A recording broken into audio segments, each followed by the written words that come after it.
Welcome to view point. నేటి తరుణంలో కీళ్ల నొప్పులు సాధారణ ఆరోగ్య సమస్యగా మారాయని చెప్పవచ్చు. ముఖ్యంగా వయసు పెరుగుతున్న కొద్దీ లేదా శరీర నిర్మాణ సంబంధిత సమస్యల కారణంగా చాలా మంది ఈ ఇబ్బందిని ఎదుర్కొంటున్నారు. ఇందులో ముఖ్యంగా రుమటాయిడ్ ఆర్థరైటిస్, ఆస్టియోఆర్థరైటిస్ అనే రెండు వ్యాధులు ఎక్కువగా కనిపిస్తున్నాయి. అయితే చాలా మంది ఈ రెండు ఒకటేనని భావిస్తారు. కానీ వీటి కారణాలు, లక్షణాలు, చికిత్స విధానాలు పూర్తిగా భిన్నంగా ఉంటాయని వైద్యులు చెబుతున్నారు. రుమటాయిడ్ ఆర్థరైటిస్ అనేది ఒక ఆటో ఇమ్యూన్ వ్యాధి. అంటే శరీర రోగనిరోధక వ్యవస్థ పొరపాటున తన ఆరోగ్యకరమైన కణాలపైనే దాడి చేయడం. ముఖ్యంగా కీళ్ల చుట్టూ ఉండే పొరపై ప్రభావం చూపి తీవ్రమైన వాపు, నొప్పి, కీళ్లు దెబ్బతినే పరిస్థితిని కలిగిస్తుంది. ఈ వ్యాధి కేవలం కీళ్లకే పరిమితం కాకుండా చర్మం, కళ్ళు, ఊపిరితిత్తులు, గుండె, రక్తనాళాలపై కూడా ప్రభావం చూపే అవకాశం ఉంటుంది.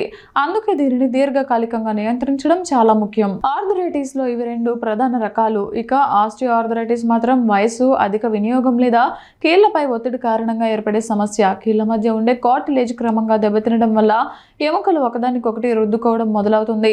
దీనివల్ల నొప్పి, గట్టిపడడం, కదలికల్లో ఇబ్బంది వంటి సమస్యలు వస్తాయి. ముఖ్యంగా మోకాళ్ళు, నడుము, వెన్నుముక వంటి బరువు మోసే కీళ్లలో ఇది ఎక్కువగా కనిపిస్తుంది. ఈ రెండు వ్యాధుల లక్షణాల్లో కూడా స్పష్టమైన తేడాలు ఉంటాయి.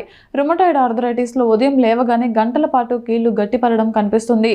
శరీర అలసట, స్వల్ప జ్వరం, బరువు తగ్గడం వంటి లక్షణాలు కూడా ఉండవచ్చు.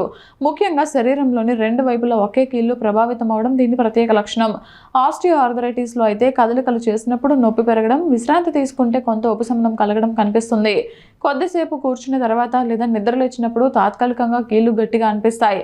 అలాగే కీళ్లు కదిలించినప్పుడు రాపిడి శబ్దం వినిపించడం కూడా ఈ సమస్యలో సాధారణం. రుమటాయిడ్ ఆర్థరైటిస్ కు జన్యుపరమైన కారణాలు, వైరల్ ఇన్ఫెక్షన్లు, ధూమపానం వంటి అంశాలు కారణమవుతాయి.